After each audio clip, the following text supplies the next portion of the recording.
안녕하세요. 최근 들어 소위 한복 공정이라는 기현상이 일어나고 있는 것을 보면서 느낀 제 개인적인 사견을 주제로 영상을 만들어 봤습니다.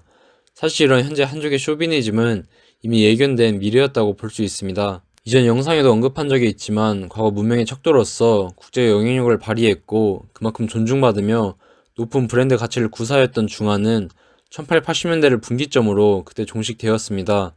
지금 중화인민공화국이란 명칭 속에 동명의 단어가 남아있긴 하지만 1880년 이전의 중화와 현 중화인민공화국의 중화는 서로가 굉장히 이질적인 관계입니다. 오늘날의 중화는 그저 한족 내셔널리즘이 본질일 뿐입니다. 19세기 특히 아편 전쟁을 기점으로 유라시아의 거대한 대국으로서 존재했던 청나라는 완전히 성격이 달라지는데 국정의 무게 중심이 바뀝니다. 그전에는 내륙 쪽으로 향해 있었다면 구미 시빌리제이션의 접근과 더불어 무게 중심이 해양 쪽으로 옮겨갑니다. 그리고 이때부터 만주족들이 보여주었던 구심력이 근본에서부터 흔들리면서 하위에 있던 한족들이 꿈틀대기 시작합니다. 특히 조계지 및 그 인근에 있던 한족 지식인층들이 시빌리제이션의 지식을 받아들이게 되는데 이때가 근대기 한족들의 내셔널리즘이 깨어나게 된 시작점으로 보입니다. 그리고 태평천국의 난과 같은 내부 혼란은 한족들이 다시 군사권을 행사하는 시대가 도래하게끔 영향을 끼칩니다. 이때부터 청나라의 국정은 사실상 한족 관료들에게 넘어갔다고 봐도 무방하며 그 대표적인 인물이 우리에게도 잘 알려진 이용장입니다. 1880년대 청나라가 조선에 이전에는 볼 수 없던 내정 간섭을 행사하기 시작하며 전통적인 조선청 관계 개념을 새로운 국제 상식에 맞게 변질시키려고 했던 것이 이런 역사의 흐름에 이루어지게 됩니다. 어떻게 보면 한족들도 중국을 구미의 국가들과 같은 성격의 하나의 네이션으로 탈바꿈시키는 것을 노선으로 정했다고 볼 수도 있으며 이때가 바로 허울만 남아있던 전통적인 중화의 소멸 시점이고 청일 전쟁이 완전히 쐐기를 박습니다. 이 땅의 경우에는 독립문이 중화의 종식이자 조선의 탈중화를 선언하는 역사의 분기점을 보여주는 기념물이라고 볼 수 있습니다. 조선의 탈중화는 당시 사람들의 역사 인식의 변화에서도 엿보입니다. 을지 문덕이나 연개소문 같은 역사 인물들이 새롭게 역사 위인으로 부각되는 것도 그런 시대의 변화를 보여주는 사례입니다. 얼마 전 반환된 대군주보 역시 탈중화 역사를 보여주는 유물입니다. 대군주라는 칭호 자체는 아편 전쟁에 나온 유산인데 중화가 시빌리제이션 앞에 굴복했을 당시 유럽의 군주들이 황제와 동급임을 나타낼 수 있는 호칭으로서 보편적으로 쓰이게 시작된 것이 대군주입니다. 그리고 경우에 따라서는 그냥 똑같이 황제로 칭하는 경우도 있고 또 이때부터 역사서 등 유럽 군주들의 호칭을 번역할 때 황제라는 칭호가 보편화된 건 역시 황제의 권위가 박살나버린 당시 시대 상황을 잘 보여줍니다. 조선의 임금의 경우 내부적으로는 성상의 지위에 있었지만 대청 관계에 있어 조선 국왕 전하가 국제 랭킹이었습니다. 그런데 1880년대 조선 국왕이 대군주를 호칭으로 선택했다는 것은 새로운 국제 시류에 편승해서 탈중화의 노선을 탔다는 것을 의미하기도 합니다. 그리고 이때부터가 한국의 경우 근대적인 내셔널리즘의 태동기이기도 합니다. 다시 한족들의 이야기로 돌아와서 청일 전쟁은 한족들에게도 크게 쇼크였는데 이때부터 청나라 지식인 층들 중에 일본으로 유학 가는 경우가 급증하는 계기가 되기도 합니다. 장개석을 대표적으로 차이나 현대사 인지도가 있는 굵직한 역사 인물들 중에 일본 유학생 출신이 많은 것이 이 때문입니다. 이때 양계초란 인물에 주목할 필요가 있습니다. 이 인물이 당시 유학생은 아니고 변법 자가 운동이 실패한 이후 일본으로 망명해 있던 관료인데 1902년경에 양계초가 당시 일본이 국사, 곧 자국사를 체계화하는 것을 본받아서 중국사라는 것을 만들어내기 시작합니다. 기존의 중국인들의 역사 인식이 역대 중원에 있어 왔던 왕조를 그저 개별적으로 인식되었던 것을 중국사라는 이름 아래 하나로 일관되는 흐름의 역사 서술이 가능하도록 자국사 만들기를 시작합니다. 이렇게 청일전쟁 이후로 한족 내셔널리즘은 일본 및 구미에서 체득한 신지식을 토대로 본인들의 내셔널리즘을 표상할 수 있는 상징들을 하나둘씩 만들어내기 시작합니다. 이런 역사의 흐름 속에서 탄생한 개념 중에 지금도 계속 문제의 근원지로 여겨지고 있는 것이 바로 중화민족입니다. 1912년 1월 1일 남경에서 열린 임시 대총독 선거식에서 순원은 국가의 근본은 인민에게 있으니 한만, 몽, 회, 장, 제 땅을 합쳐 1국으로 하고 한만, 몽, 회, 장, 제 족을 합하여 1인으로 한다. 이를 일러 민족 통일이라 한다. 이란 말을 하는데 흔히 말하는 오족공화 정치 선전이 바로 이것입니다. 공화라는 말을 보면 마치 공전, 공생을 표방한 듯 보이지만 실제 역사는 그렇게 흘러가지 않습니다. 1921년 광동에서 순환의 한 연설을 보면 그냥 노골적으로 그 중화민족의 본질을 이야기하고 있습니다. 중화민족이라는 것은 한족을 말한다. 이외 모든 종족들은 한족에서 분기한 것이다. 중국에는 한족 말고는 존재하지 않는다. 즉 오족공화와 중화민족이라는 개념은 한족 내셔널리즘의 그 본질이며 그저 옛 청나라 만주족들이 만들어 놓은 거대한 땅을 잃고 싶지 않은 한족들의 영토욕이 그 정치 선전의 동력이라고 볼 수 있습니다. 그리고 무엇보다 티베트나 몽골 그리고 동투르크 사람들 입장에서는 오족공화나 중화민족이라고 선전해 대는 것이 그저 한족들의 일방적인 메아리에 지나지 않았다는 것은 역사가 보여줍니다. 신장 같은 경우 애초에 이름부터가 중국과의 거리감을 보여주며 이 사람들은 왼쪽의 투르크의 정체성을 느끼고 있는 사람들입니다. 티베트나 몽골의 경우 1911년 그동안 제휴 관계나 다름없었던 만주족이 몰락하자마자 바로 국가를 건설해 나가며 본인들만의 내셔널리즘을 표방합니다.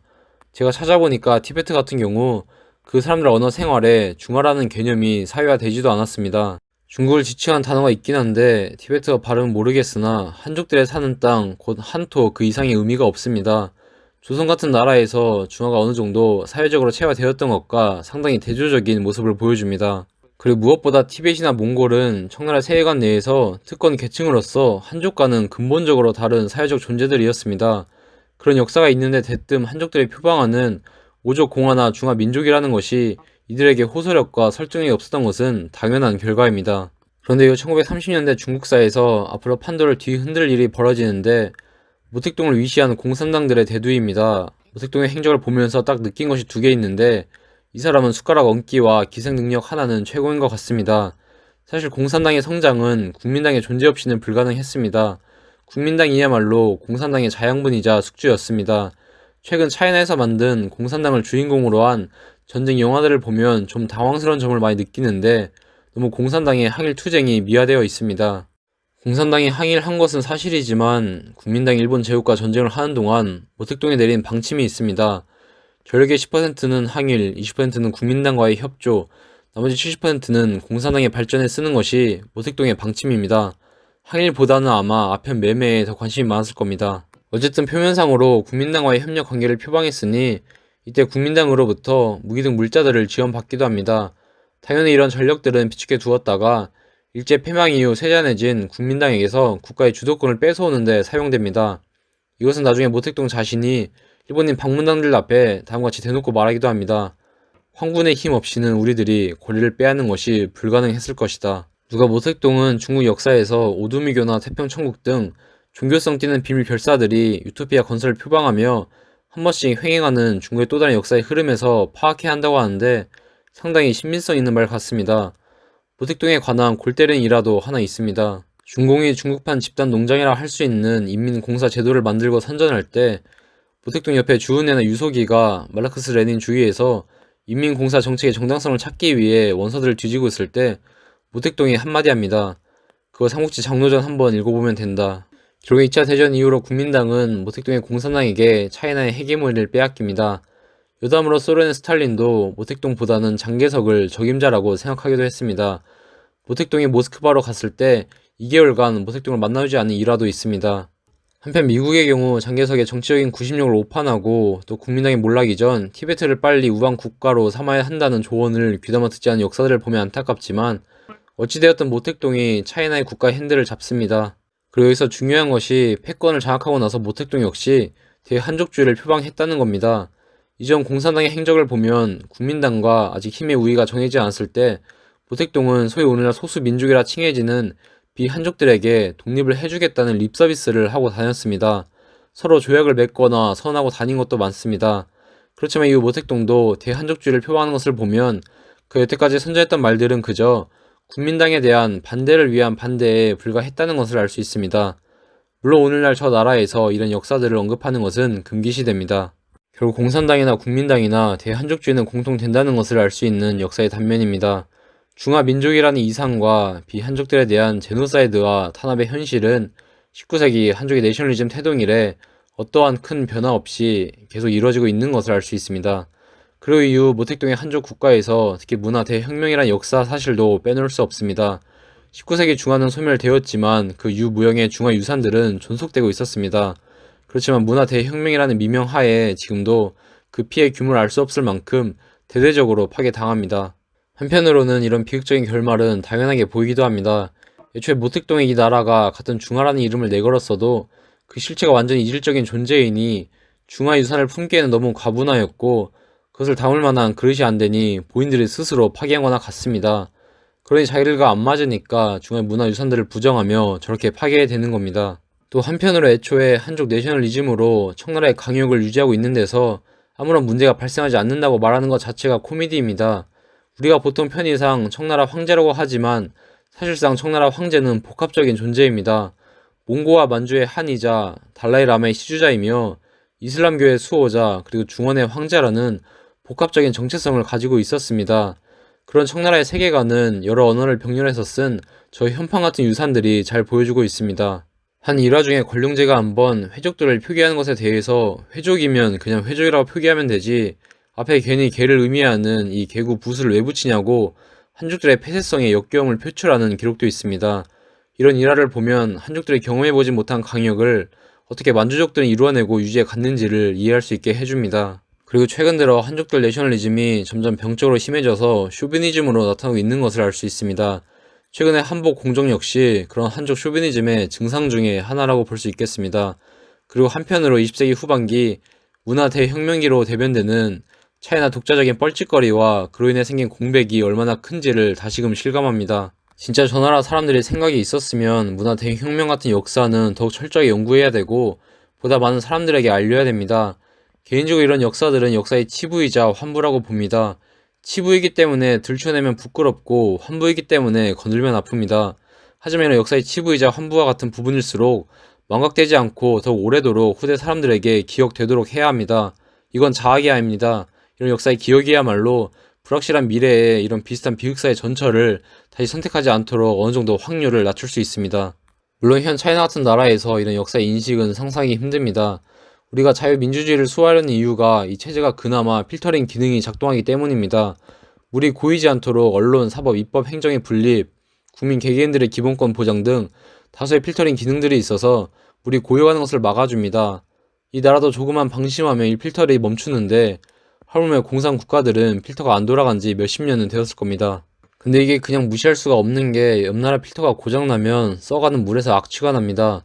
그리고 그런 고여 썩은 물은 만병의 근원지이기 때문에 결국 이웃나라들의 피해가 오게 되어 있습니다. 상종하고 싶지 않아도 피해가 왔기 때문에 너네 필터 좀 고치라고 이야기를 해줄 수밖에 없습니다.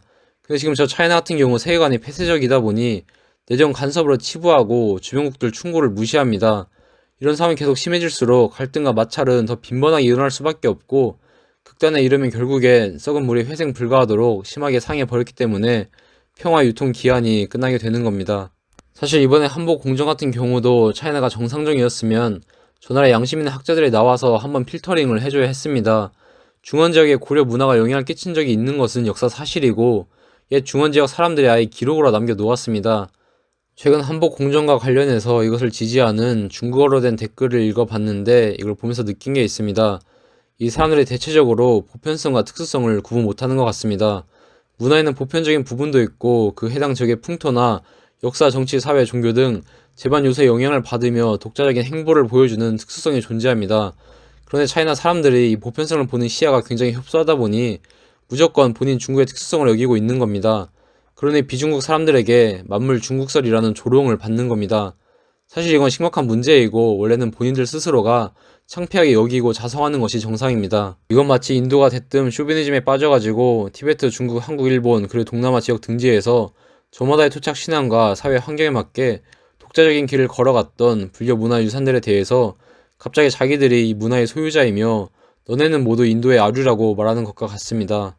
차이나가 보여주고 있는 이런 극단주의는 만약 본인들이 19세기에서 2차 세계대전까지 역사를 제대로 공부했다면 그 쇼비니즘의 말로가 좋지 않다는 것을 알기 때문에 섣불리 그 전철을 밟을 수 없을 겁니다. 2차 대전 이래 국제사회는 새로운 보편 윤리들을 만들어 가고 있습니다. 예를 들어 흔히 전범이라고 하는 전쟁 범죄를 죄악시하는 윤리의식 역시 1차 대전과 2차 대전을 거치면서 기존에는 아이디어가 있었더라도 구체화되지 않던 윤리의식들이 이제는 실체가 있게끔 구체화됩니다. 그 외에 세계인권 선언과 같은 선언들 같이 국제사회가 함께하며 새로운 국제 윤리들을 만들어 가고 있습니다. 물론 이것들도 이상이기 때문에 실제 현실과의 거리가 존재하지만 그래도 사고가 제대로 잡힌 나라들은 존중하려고 노력하고 있습니다. 그런데 차이나는 20세기 후반기 혼자 문화 대혁명이라는 뻘짓거리를 하고 있었기 때문에 이때 혼자 동떨어져 있던 게 지금 표출되고 있는 것으로 보입니다. 지금 이런 차이나의 추태를 보면 차이나는 문화라는 것이 무엇인지 그 개념부터 천천히 배워나갈 필요가 있습니다. 만약 본인들이 고치려는 모습을 보이지 않는다면 지금 차이나가 하고 있는 것은 상식을 바꾸려고 하는 겁니다. 사실 현 차이나를 보고 있으면 서로 간의 상식의 교집합 부분이 굉장히 없다는 것을 느낍니다. 서로가 교집합 부분을 늘리려고 노력하지 않는다면 결국 한쪽의 상식으로 전도당할 수밖에 없습니다. 그런데 과연 차이나의 상식이 얼마나 호소력이 있을지는 의문이 듭니다. 보통 차이나를 두고 간혹 대국이라고 표현하는 경우도 볼 수 있는데 개인적으로 21세기 대국과 소국이라는 말을 사용하는 것에 대해서는 좀 퇴행적이라고 봅니다. 근데 굳이 대국이란 말을 쓰자면 차이나를 대국이라고 칭하는 것을 볼 때마다 민망하다고 느낍니다. 국제 정치에서 동물적인 힘의 우위를 현실적으로 무시할 수 없고 주로 땅덩어리 크기도 그 힘의 조건에서 무시할 수 없습니다. 그런데 한편으로 대국이 국제적으로 호소력 있는 윤리관을 보여주고 단순한 힘의 논리를 초월하여 실제로 다른 국가들이 자발적으로 그 윤리관에 공감을 하고 지지를 하고 있는 측면이 있다는 것도 부정할 수 없는 사실입니다. 물론 그 이면에는 해당 국가 내 성숙되어 있는 문화의 힘도 무시할 수 없을 겁니다. 그런데 지금 차이나에는 어떤 철학이 있고 어떤 비전이 있는지 그리고 어떤 윤리관들이 국제적으로 호소력을 보여주고 있는지에 대해서는 상당히 의문이 듭니다. 보이는 거라고는 한족들 쇼비니즘밖에는 안 보입니다. 개인적으로 영어권에만 치중되면 안 되니 불어권 뉴스도 많이 보고 있습니다. 특히 아프리카 뉴스들을 틈틈이 보는데 확실하게 저 지역에서 차이나 혐오증이 무파적하고 있다는 것을 느낍니다. 차이나가 아프리카에 ODA를 하는 비중이 상당히 높습니다. 그런데 그런 차이나에 대해 고마운 감정보다는 혐오감이 커져 간다는 것은 지금 저 나라에 심각한 하자가 있다는 것을 단적으로 보여줍니다. 차이나 리더십이 과연 얼마나 국제적으로 설득력이 있을지에 대한 의문을 다시금 느끼게 합니다. 그런데 아이러니하게도 단순한 힘의 논리를 별개로 하고 대국이라는 것이 어떻게 행동해야 하는지 그 품격을 논하는 것은 과거 옛 중국인 사상가들이 남겨놓은 고전에서도 엿볼 수 있습니다. 솔직히 현 차이나를 대국이라고 부르는 것은 이 중국의 옛 사상가들에 대한 모욕이자 굴욕이라고 봅니다. 아마 공구씨가 이 시대 사람이었어도 전화를 좀 바꿔보려고 시도했다가 이 껍데기만 중화인 곳에서 결국엔 환멸을 느끼고 본인 뜻을 이룰 수 있는 곳 찾아서 망명했을 겁니다. 앞으로는 점점 더 자연환경 보호와 관련된 요소들이 새로운 인류의 윤리관으로 국제적인 호소력을 발휘할 것으로 보입니다. 이 점에 있어 차이나는 이미 낙제라고도 볼 수 있습니다. 현재 자연 파괴 속도를 보면 저기에 대처하는 일이 더 시급해 보입니다. 심히 우려스러운 점은 20세기에는 본인들만 뻘짓거리 했다면 21세기에는 다른 국가들까지 차이나에 휘말려 뻘짓거리를 같이 할까봐 걱정됩니다. 그리고 그 과정에서 인류가 환경 파괴에 대처할 수 있는 골든타임을 놓칠까봐 우려됩니다. 자연의 섭리를 보면 밸런스를 맞추려는 그 본연의 강한 성질이 있습니다. 분명 앞으로 어느 시점이 강한 분기점이 되어서 자연 스스로가 밸런스를 맞추려고 할 겁니다. 그런데 문제는 그게 앞으로 인류사에 어떤 식으로 표출될 것인지는 그 누구도 예측할 수 없다는 겁니다. 한편으로 차이나가 보여주는 역사 공정도 현재 심각한 위험성을 보여주고 있습니다. 최근 들어 차이나의 팽창 정책이 인도의 국경 지역에서 빈번히 일어나고 있는데 이게 사실 티베트가 구축해 놓았던 문명권의 기생에서 중국 영토라고 주장하는 겁니다. 이전에 올린 영상 중에 라사를 구심점으로 공전하였던 티베트의 독자적인 세계를 소개한 것이 있는데 그 영향권 안에 있던 곳이 라다크, 부탄, 그리고 네팔 일부 지역입니다. 현재 차이나가 저 영토에 집적되는 것도 티베트를 중국으로 둔갑시켜 과거 티베트 영향권에 있던 라다크, 부탄, 네팔 일부 지역도 중국이라는 일방적이고 창조적인 논리하에 이루어지는 겁니다. 역사 창조이며 한편으로 저런 논리라면 앞으로도 계속 문어발식으로 중국 만들기가 일어날 수 있다는 예측이 가능합니다. 이런 역사 공정은 우리나라도 예외가 아니며 차이나와 인접한 곳에서는 계속 벌어지고 있는 일들입니다. 중화인민공화국 역사를 보면서 항상 느낀 것이 있는데 현재 저 나라는 과거 일본 제국과 상당히 닮아 있습니다. 티베트에 일어났던 병합과 제노사이드 역사만 봐도 일본 제국과 판박이입니다. 전에도 말한 적이 있지만 한족들은 제국주의를 학습하였고 그것을 오족당에 실습하였습니다. 오족 공화라는 이상은 실제 현실 속에서는 오족 병합으로 이루어졌습니다. 현재 차이나 내에서 사회적으로 인민해방군의 존재감이 과할적으로 높은 것도 과거 군국주의 망령으로 보입니다. 특히 차이나 인민해방군을 논할 때 절대 간과하면 안 되는 존재들이 있는데 바로 민병입니다. 행정구역마다 인민무장부가 무기들을 관리하고 있어서 유사시 바로 병력으로 사용 가능한 군사 자원들입니다. 대략 600만 명 정도가 있다고 합니다. 이 민병들이 바로 소수 민족들을 탄압할 때 일선에서 사용되는 존재이기도 합니다. 동투르크 지역의 위구르족들을 탄압하는 데 있어 불가분의 관계에 있는 신강 생산 건설 병단이 대표적인 사례입니다. 이 민병 단체의 경우 24개 사단으로 구성되어 있고 약 280만 명 정도의 규모라고 전해지고 있습니다. 한편 뉴스를 보면 주기적으로 중국 어선들이 남의 나라 영해를 침공해서 어업하는 경우를 볼 수 있는데 거기에도 이 민병 출신들도 섞여 있습니다. 겉으로 보면 일반 전하라 인민으로 착각할 수 있기 때문에 이 민병의 존재가 인민해방군 못지않게 위협적인 겁니다. 그 외 인민해방군 민병과 더불어 인민무장경찰부대라는 존재도 무시할 수 없습니다. 경찰이라는 이름이 있기 때문에 현혹될 수도 있지만 인민해방군의 명령체계에 속하는 집단입니다. 인민무장경찰부대 같은 경우 국제사회가 군축하자고 분위기가 형성되고 차이나도 거의 눈치 볼 때 흔히 꼼수용으로 사용되기도 합니다. 표면상으로는 인민해방군 수를 감소시키면서 그 감소분만큼 뒤에서는 인민무장경찰부대 수를 늘리는 꼼수를 부립니다. 영상 끝으로 차이나 사람들의 한국사에 대한 역사 인식을 볼 때 속국이라는 표현에 상당한 의미 부여를 하는 것에 대해서도 언급하고 싶습니다. 조선왕조실록을 보면 특히 선조실록에 수록된 임진왜란 때 기록들에 속국 표현이 편중되어서 나오긴 합니다. 근데 속국을 이야기할 때 19세기를 기점으로 의미 변화가 일어났다는 것을 고려해야 합니다.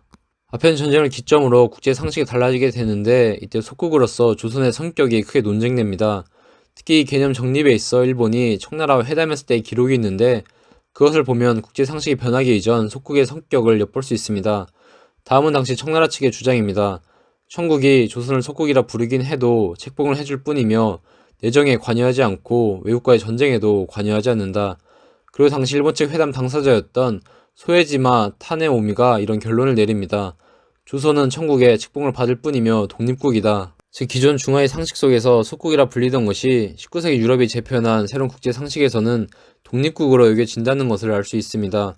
일본 말고도 그 당시 조선을 방문한 다른 유럽인들 역시 같은 결론을 내립니다. 조선이 제후국으로 불리기는 하지만 실제는 독립국이다라는 결론은 공통됩니다. 저는 개인적으로 이 전통적인 속국은 오늘날 상식으로 해석하면 친중 국가 그 이상의 의미는 없다고 봅니다. 근데 문제는 영상 초대에서 언급했듯이 1880년대 전통적인 중화가 소멸하고 청나라도 유럽 국가들이 표방하는 네이션으로 탈바꿈하기 시작할 때 일어납니다. 1880년대 이 당시 이홍장과 위안 스카이로 대변되는 청나라의 간섭 정책이 그것입니다. 이런 내정 간섭은 기존에는 없던 현상들이며 이때 속국의 의미도 변질되기 시작한 겁니다.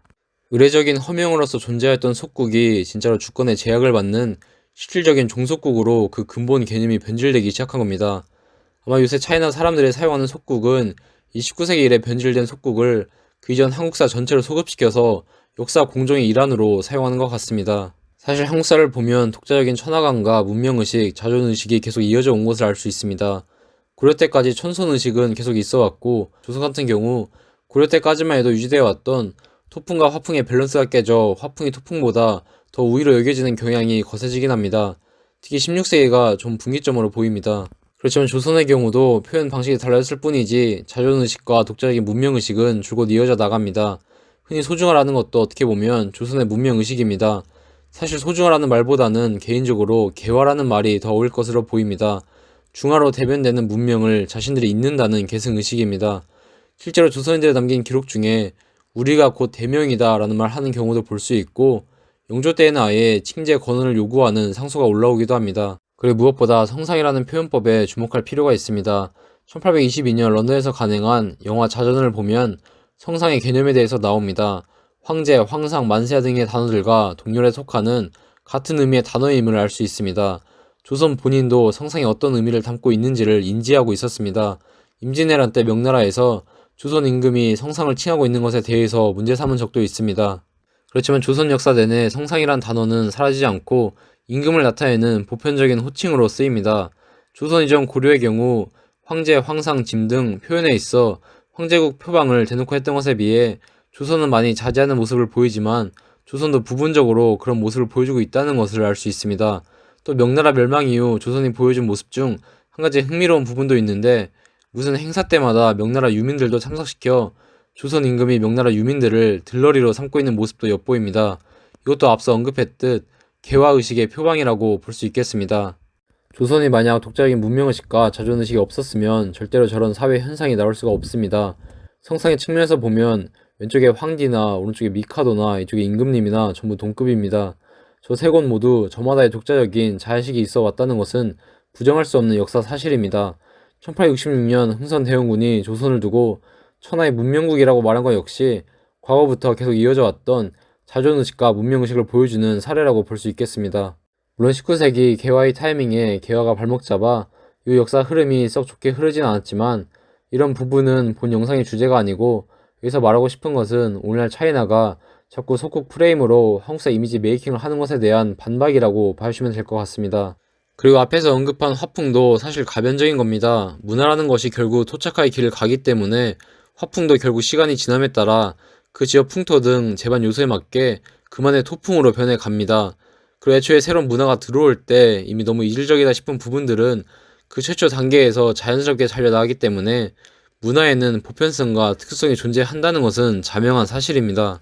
현재 차이나가 되도 않는 논쟁거리를 만들고 있어서 너무 당연시되는 상식적인 것에 시간을 뺏기는 것 자체가 조금 화가 나기도 하고, 한편으로 중화유산들이 저렇게 망가져가고 또 제자백가의 땅이 저렇게 유린당하는 것에 대해서 많이 안타깝게 생각합니다. 만약 차이나가 진짜 공생공존의 생각이 있었다면 20세기 초 국가 이탈리아와 그때까지 존속되어 온 교황령이 서로 타협점을 찾아 바티칸 시국이라는 독특한 공정책을 모색했던 것처럼 저 티베트에도 유럽의 바티칸과 비견되는 어떤 공존 공생의 역사가 이루어졌을 겁니다.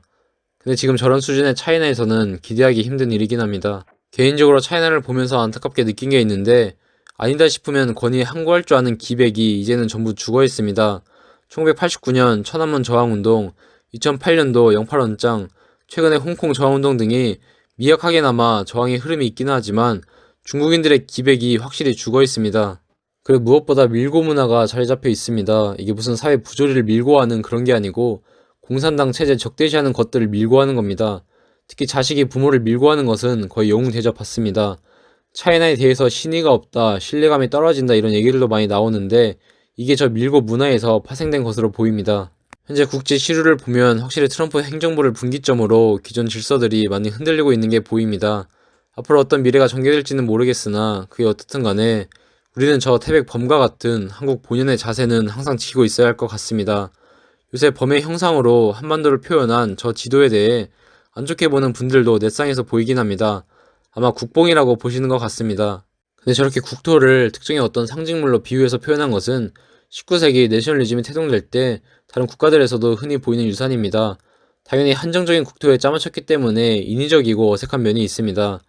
그런데 옛 한국인들이 저것을 들고 타국을 침략한 전범기도 아니고 그렇게 혐오감까지 보일 필요는 없어 보입니다. 사실 저 지도가 대중화되기 시작한 시점은 을사늑약이래 대한인들의 저항운동이 거세져 갔을 때 대중화된 것으로 보입니다. 1909년에 태백범이라는 제목의 이 지도를 소개하는 글이 나옵니다. 글 내용은 다음과 같습니다. 갈고리 같은 나의 발톱에 긁혀지지 않는 것이 없으며 톱 같은 나의 이에 씹혀지지 않는 것이 어디에 있으리요. 그러나 나는 이 톱과 이를 온전히 정의를 위하여 쓰노니 다른 범은 죽이기를 위하여 잡아먹되 나는 살리기 위하여 잡아먹으며 다른 범은 저를 위함인데 나는 남을 위함이라. 나의 이루려 함은 오직 진이요 선이요 미뿐이라. 한국이 보여온 저항의 역사를 범에 비유하여 잘 표현한 글 같습니다. 어떻게 보면 한 번씩 기생충들이 찝쩍거릴 때 여기저기 달려 맞서 싸우는 백혈구와 같은 우리 의병의 역사를 상징화한 그림 같기도 합니다. 어찌되었든 이 태백범의 자세는 지금도 유효하다고 보고 대한민국이 지녀야 할 자세라고 봅니다. 이 땅에 살아온 사람들이 항상 그래왔듯 영 아니다 싶으면 저항해야 합니다. 그리고 한편으로 근거 없는 낙관주의는 항상 경계해야 하겠습니다. 다음에도 새로운 지식의 공유를 위해 더 좋은 콘텐츠로 찾아뵙겠습니다.